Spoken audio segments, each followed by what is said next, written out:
We are 5 seconds away from 3 o'clock, which is the trade deadline. And if that is the deadline and the Sixers have done nothing else, so I suppose there is a possibility we could get a report of something within a few minutes. This is truly one of the most insulting trade deadlines I've ever been a part of following any team ever. The Philadelphia 76ers spending this trade deadline this year with one single focus from Josh Harris, who, mind you, is a billionaire's billionaire, and Daryl Morey, from a team-building perspective, is to duck the tax by making their team worse and hurting their future. And this is a team, might I remind you, that has Joel Embiid at his health that we would have never imagined before, right? I mean, he looks closer to prime Embiid than we would have ever imagined we would have ever seen again. Sure. The same Joel Embiid who, a week before the trade deadline, said we shouldn't be ducking the tax this year, right? We should make ourselves better.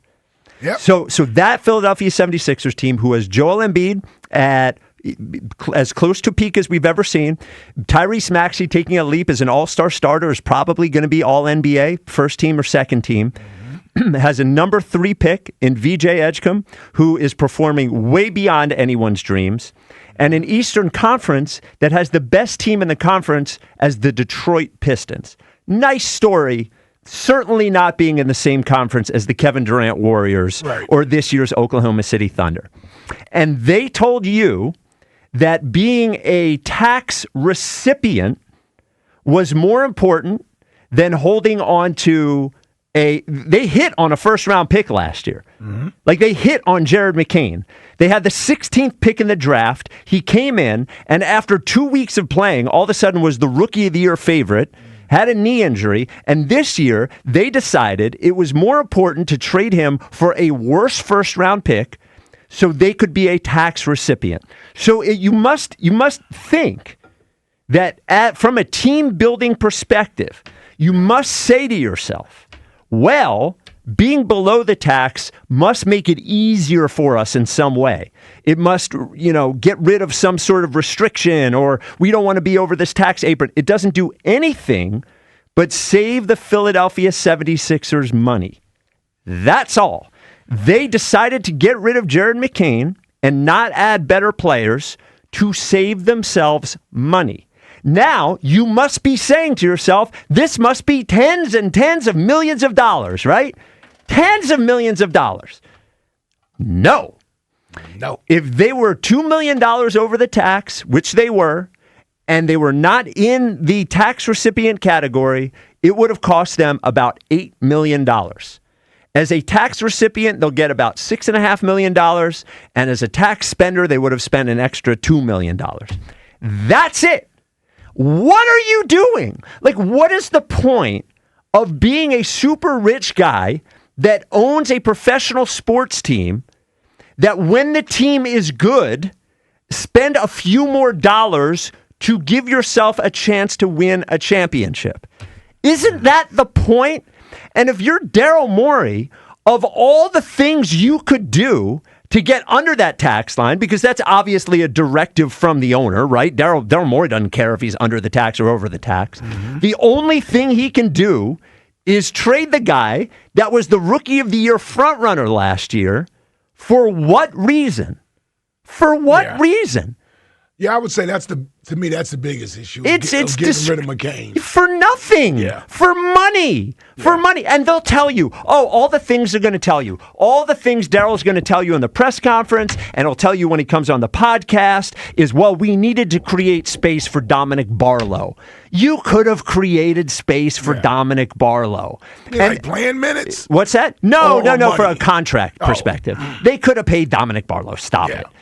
Stop it. They could have paid. They had roster spots for Dominic Barlow. They had a roster spot for Jabari Walker. What do you hope to get with the 25th pick in the first round next year? Maybe somebody as good as Jared McCain, if you're lucky. Right. Yeah. If you're lucky. And how am I, as a Sixers fan, supposed to believe in the future, in the young guys, if we actually hit on a young guy and the first chance we get, we send him to the team in the the league that is better at developing young guys than any team in the league. He went to a good place. It should really disturb you that the Oklahoma City Thunder, who don't trade first-round picks ever, traded one for Jared McCain. Yeah. It should disturb you just a little bit.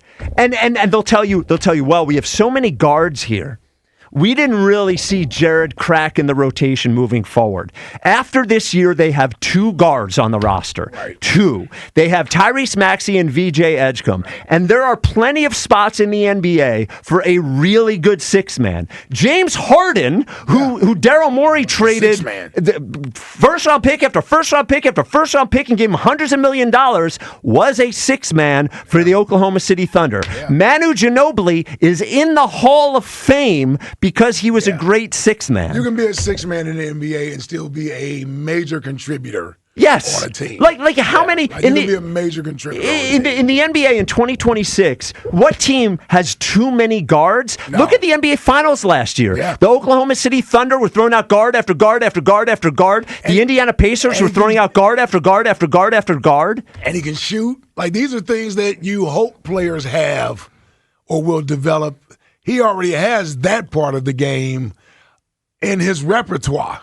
Like I just, for a young player and what you have, unless you were getting something in return for him that was an actual player that you can use right now, there's no reason to get off Jared McCain. And you know what it is? It is Daryl Morey overthinking everything. Just think about, look at all the draft picks I got. Yeah. Like, the game is played on the court. Yeah. It's played on the basketball court where Jared McCain was good in the NBA. Yeah. What are you doing with the draft picks? More draft picks, yeah. What are you doing with them? More draft picks, yeah. Congratulations, you got 4 draft picks, and also the team obviously convincing national reporters and local reporters to say, they got 4 draft picks. Like we're too dumb to know the difference between a bunch of first-round picks and a bunch of second-round picks. Yeah. We're just morons, and like we're just idiots. Like we absolutely needed to trade last year's first-round pick to convert Dom Barlow from a 2-way player to a regular spot. It's just they're gonna lie to you. They're gonna lie to you in the press conference. They're gonna lie to you. This was all about money, and they did it the absolute worst possible way. And it is insulting to fans. It's insulting to the other players on the team. And how do you expect fans to get in on this team this year if you're telling them that $7 million was more important than an exciting young player or getting better? Yeah. They're going to tell you, do you know what else they're going to tell you, Ike? They're going to tell you, well, since we're $5 million under and we're going to be able to get buyout candidates. Ooh. Or like Kyle Lowry last year. By the way, they have 2 guys. Now, Eric Gordon's gone, but they had 2 guys. You talk about needing a roster spot. Yeah. They had 2 guys on the roster that don't even play. Yeah, 2 coaches. 2 coaches. If Kyle Lowry wants to be a coach, pay him a minimum salary to be a coach. Give him $3 million to be a coach. I could care less. Yeah. It's so stupid and insulting. And like year after year after year after year after year, it's just so stupid. It makes them look stupid, and it makes us feel stupid. I don't blame anyone if they didn't watch another Sixers game this year. I don't blame anyone.